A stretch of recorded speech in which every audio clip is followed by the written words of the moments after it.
I want to tell you a story about how this handkerchief saved my life. This is not a magic trick. I was in New Orleans last week with my college-age son for a few days of his spring break. We went there for some music and good food, and we realized that we were staying in a house about 10 minutes walk from my friend Nanette, who was a friend since we were 6 years old together. We grew up in school and in church together, and so we decided to have dinner. And my son Gio and I were walking over to Nanette's house through the 7th Ward. I don't know if you know New Orleans. The 7th Ward has some sketchy parts, some nice parts and some sketchy parts.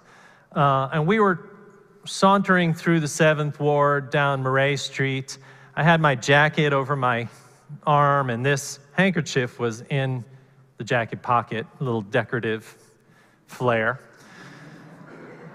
as I am known to have.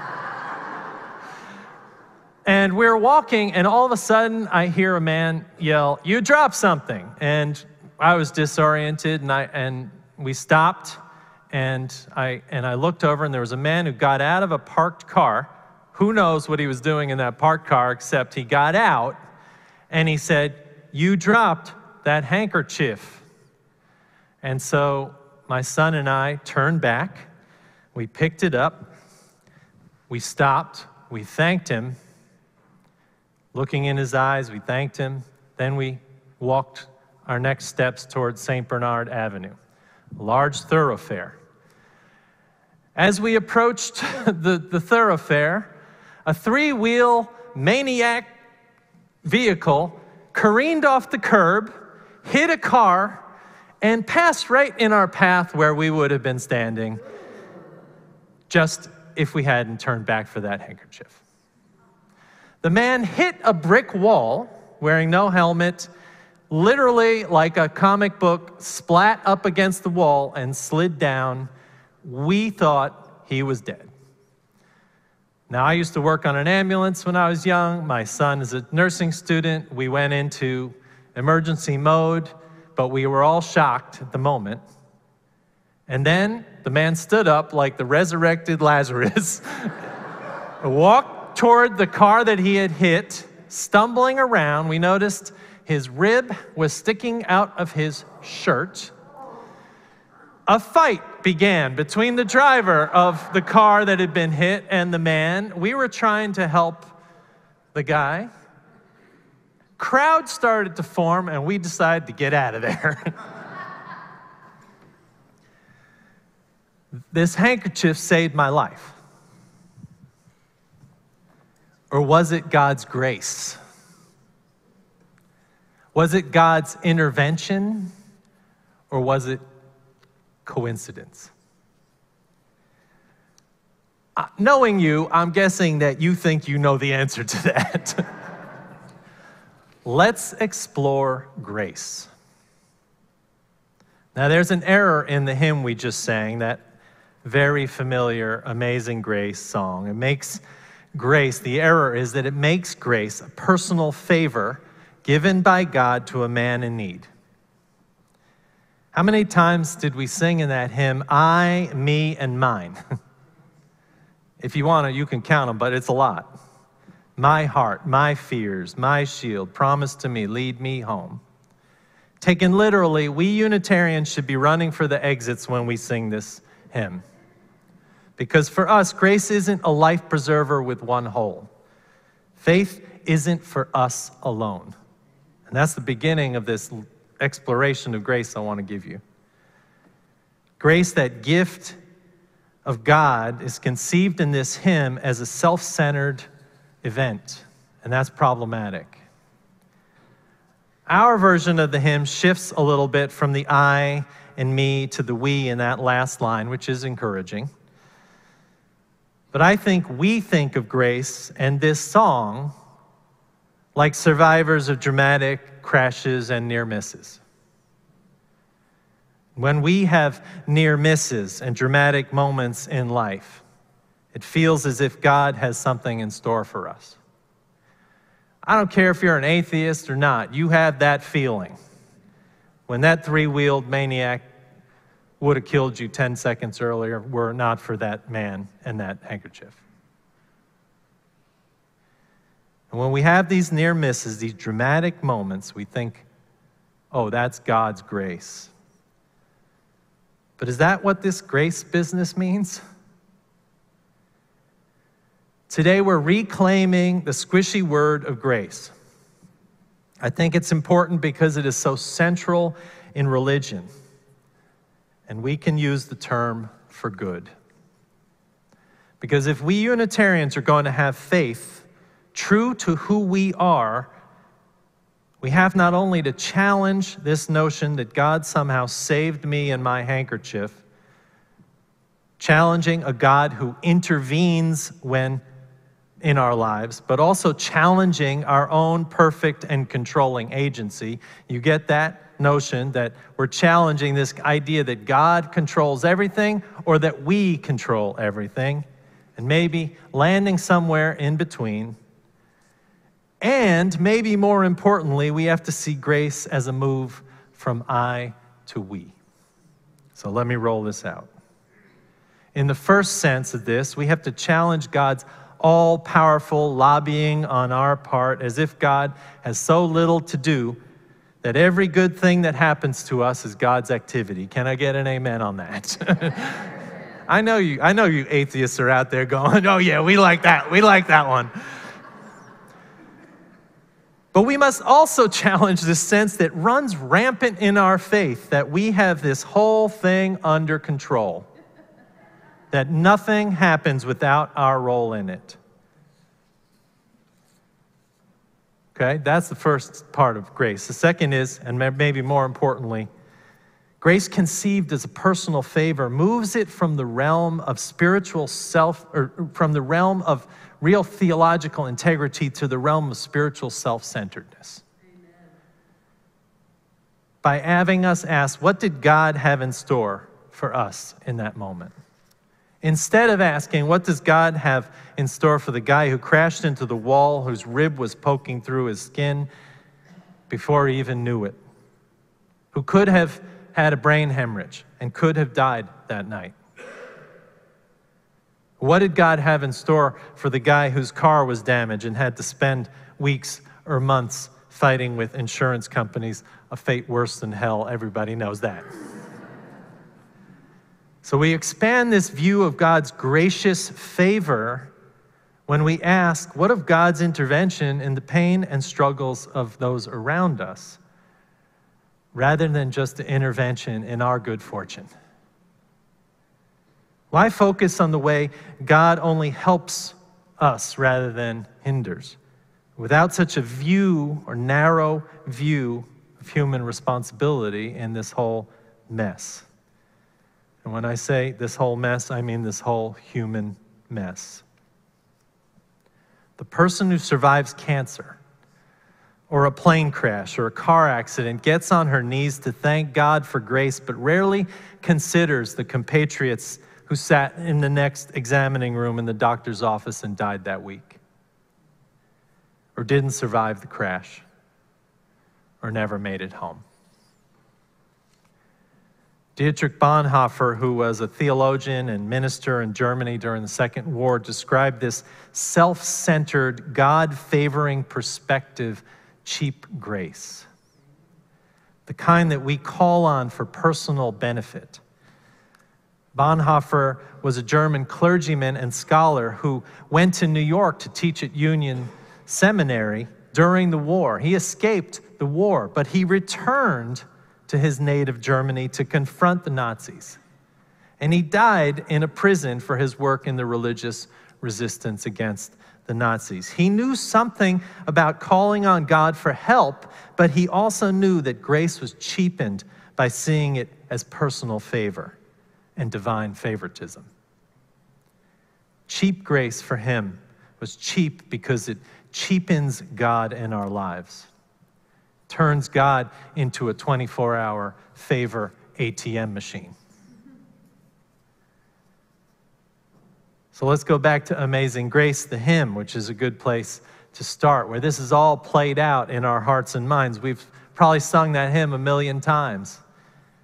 We sing this sometimes without even thinking about the full story. I know you think you know the story, but what you know is that John Newton was a slave trader on a slave ship when he had this awakening.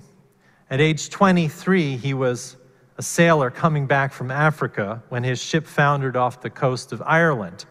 A hole in the hull was smashed and the ship was sinking when miraculously shifting cargo somehow closed up the hole and they were all saved. He saw this as God's personal favor to him, the hour I first believed, right? To his credit, he stopped drinking and gambling and started studying the Bible and going to church. And we think that from that day on, John Newton was a clean-cut, amazing grace, saved kind of guy, right? But the truth is that John Newton's life included 3 more slave voyages as a captain of a ship. And then he had a stroke when he was 29 years old to put an end to that work, but he continued to invest in the slave trading industry, profiting from the capturing, kidnapping, brutalizing, raping, and sales and transactions of human life. It took him years before he became a clergyman, years before he wrote that hymn that we just sang. And a seldom told story, it took 50 years after that cargo shifted in his ship off the coast of Ireland that saved his rear end for him to become an abolitionist. 50 years. To finally have his wretched self really saved. His famous hymn preaches a cheap grace. God saved him with that shifting cargo when he was 23. But what of the thousands of people that he participated in enslaving and profiting from? What grace was there for them? What plan or gift did God have for them? Maybe a clue for us is somewhere in the Hebrew scripture reading from today. Remember Jacob. You remember Jacob? I don't know if you even know Jacob, but Jacob was a con man and a wretch in the Hebrew scriptures. He had cheated his family out of their money. He was literally on the run from his brother and his family because he was a con man and a wretch. He finds himself alone in the desert. Jacob will become the father of the tribe of Israel, but he will have to transform. He will have 2 moments, one wrestling with an angel, and the other, this moment we read about today in the story. He is tired, he is worn out from being on the run, he puts his head down on a rock. He has a dream that you all know from pictures in your Bible study classes when you were children. Jacob's ladder. He has this moment where this sudden moment where this trickster is in God's favor. But listen to what he says when he wakes up. He doesn't say, God saved me because I believed. I got grace somehow because I believed something. He says, God was here in this place and I did not recognize it. Jacob is indicating to us that grace is not a cosmic gift, but something that is ever present in our reality. Always present and available to us, hidden by our schemes and busyness, by our inattention and inability to see through the haze of human pain and life and desire and hopes and greed and whatever else is confusing us. Here in the presence of God's grace, the gift of life, Jacob points here. The Universalist preacher of the 18th century, Hosea Ballou, said, God doesn't turn away from us, we turn away from God. Substitute whatever makes sense to you, atheists and non-theists. I don't really care. We can live all in that metaphor together. Substitute what you want if you don't like God in that sentence. Reality, as we say in Love Beyond Belief class, is that our connectedness, our access to the infinite in finite moments of our lives, some would call God, is here all the time, just not perceived. God is surely in this place, Jacob says, and builds a cairn to mark the location for another travel. He's the original cairn builder in the Bible. And grace is not just received for Jacob, it is activated. It is not just a personal gift, it is a reminder. Moments of reminders that we as people of faith do not create grace or just receive it, but we are somewhere in between when we activate it, when we notice it, when we point it out for others, when we turn our personal life preserver into a raft for others. This is where Unitarian Universalist grace lives. In the story by Barbara Brown Taylor in the reading today, she doesn't conclude that God just let her go, but rather that she participated in a situation that changed the outcome. She took time to break down the enemy status of the people she was involved in the car accident with. Ever been in a car accident? You get out and that person is your enemy. But she turned that around. She got to know them. She created a friendship. She admitted guilt and stood for judgment, but was given reprieve by a kind judge. I don't read this as some kind of gift from God. Just like I don't think that God saved me from that crash. I call it activated grace. Connectedness formed in relations, noticed and acted upon. In my case, it was started by a man who cared enough to get out of his car to tell me I dropped something, who I thanked, who I looked in the eyes, thanked, who saved my life. A man activated grace who I will never know and would never likely see again. Activated grace. There is no mention of the word grace in the gospel writings. Only Paul mentions it so many, 30, 40 times, that that's a different sermon. In the Gospels, they decided to show, not tell us what grace is. And they show it like this: giving blessings to the poor, feeding 5,000 hungry people where there is no food. It looks like praying for people who don't deserve it or mean harm to you. It looks like talking to people who others scorn, or taking steps towards people who turn away from you. It looks like paying laborers wages they don't deserve, or welcoming a stranger. It looks like compassion to me. Not I and me and mine, but we and us. Living life as if God was in this place. So for me, grace doesn't flow over us, but through us. We are activators of it as much as we are receivers of it. And in the balance is the meaning of this complicated notion for Unitarians. Just like we are neither God nor are we separated from God. Just like we are not waiting around for grace to save us from an accident, nor are we in charge here. In the balance is our grace that we can activate.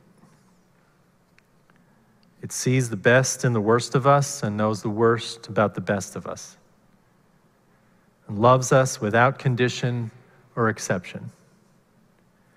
It reminds us that we are all worthy of love and that we do not live in a great transaction that rewards us for our most graceful actions, but reminds us over and over again that life isn't fair and we don't have to keep score. Grace doesn't happen because we didn't try harder. It happens when we are aware of this sacred experiment we are living in and noticing the infinite in the finite and making life better for anyone around us. crash, a hole in a ship, surviving a disease, a near miss. Those things are all just wake-up calls to the beauty of life. The beauty that is always here. The sacred quality of life that is always available. Those moments just magnify what it means to do the right thing after you don't get killed by the guy with the three-wheel vehicle. And it requires some personal sacrifice and a whole lot of humility. So final word from Episcopalian Robert Capon, who wrote a book called Parables of Grace. He is no Unitarian Universalist, I assure you that, but he writes, in a world of wannabe winners, that's us, wannabe winners, losing is the mechanism of grace. He says, God finds us in the desert of death, not the garden of improvement. I think he had Jacob in mind, and Barbara Brown Taylor in court, and Gio and me walking in the 7th Ward when he wrote that. Sometimes in loss, we are sharpened for what we have and can become activators of grace. And if we do that, we are living embodiments of a faith worth its name.